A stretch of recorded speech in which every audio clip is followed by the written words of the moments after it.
It wasn't the first half that you guys were looking for, but the way that you came out in the second half and sort of set the tone, what did that feel like? And then how did it feel to get it rolling the way you did in the second half?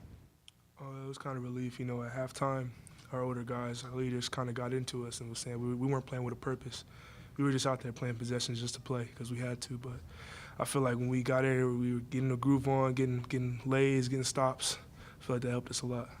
What does it feel like to put up 31 points in a game? It feels good. My teammates got me in the right spots. They were hitting shots, so it helped with not having, making them not able to help as much on me. So I got open shots. Caleb, you've bested your career high now for 2 straight games. Just how are you feeling? Do you feel like this is maybe the best ball you've played since you've been here? I know it's only been 2 games, but just what kind of groove do you feel like you're in right now? I feel like I'm finishing better than I was at the beginning of the year. I also feel like defenses, since our teammates are hitting shots, they can't help as much on me. So I'm being able to play one-on-one basketball and being able to hit people in open shots. CJ, Caleb said that some of the older guys were talking at halftime. I'm assuming that's you. Who else does that include? Who was trying to set the tone there during the break when you guys were down?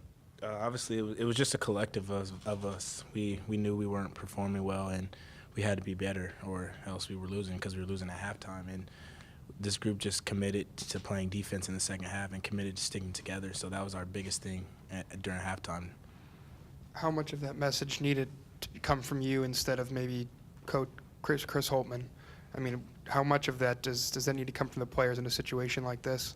Yeah, he kind of lets us work through our things ourselves. He's a coach's player, so he lets us figure it out, and that's kind of how the best teams work, just kind of figuring it out on our own, and then he steps in when he needs to. He got in us a little bit at halftime as well, which was needed. I mean, we weren't playing well, so yeah. Yeah, CJ, you guys were struggling a little bit from three-point range tonight. How much easier does it make it when you've got Caleb finishing the way he is these last couple games inside? It just takes a lot off of us as guards when we're not making shots, especially because they know that we're capable shooters across the board. So like Caleb said, they couldn't really help too much even though we weren't making shots. And then, obviously it's tough to guard him and once he's finishing and drawing fouls and just, being who he is. So that type of game he had today is not surprising for any of us. Yeah, have you guys seen that, coming, I think, 54 points in the last 2 games? I'd have to imagine that's showing up in practice and workouts during the week. Yeah, it just doesn't start on game nights when we come in here and play our opponent. He's been practicing well, and we know that. He's been getting extra work in, working on his conditioning, and as teammates we see that, so we just want the best for him, and then when he come out here, he's good enough just to put on a show like he did. Caleb, for you personally, what was the biggest difference first half and second half? I know there were a few travels and maybe another turnover. What changed just in your game from each half? Yeah, like I said before, I feel like at the beginning of the game we weren't playing with a purpose, and we didn't come in focused. And so I had to regain my focus, and I had to get chewed out a couple of times. It's not something I expect to happen, but sometimes when you get chewed out, it just lights something in you. And I feel like once that happened to me, I feel like I just had to step up.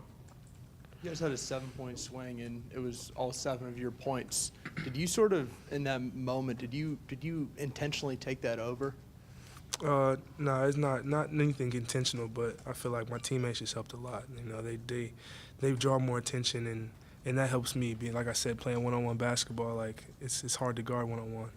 You're really efficient today too, and you only played 23 minutes and 31 and 14 shots. What made you so efficient today? What did you do differently that sort of you didn't have as many bad moments, especially in the second half? You're pretty clean. Oh yeah, like I keep saying, my teammates were finding me. They were giving me open shots, giving me the right angles, giving me the ball in the right spots, and that makes it for easy basketball. Caleb, you talked in the offseason a lot about wanting to step your game up, watching the draft last year and seeing the kind of guys that were going and wanting to be more of a dominant player. Just where do you think you are in making that kind of progress right now? You're 10 games into your sophomore year. Baby steps. I'm finishing better than I was before, but I feel like I'm not rebounding at a high level like I want to be. So I still baby steps. I still have long leaps to go. Caleb, who chewed you out? Oh, everybody. From down the 1 through 12, and then the coaches. And how did that happen? Were you trying to one-up Andre a little bit? Nah, No, I just dude was coming down from a jump shot and he just caught me with an elbow on my lip and just went right through.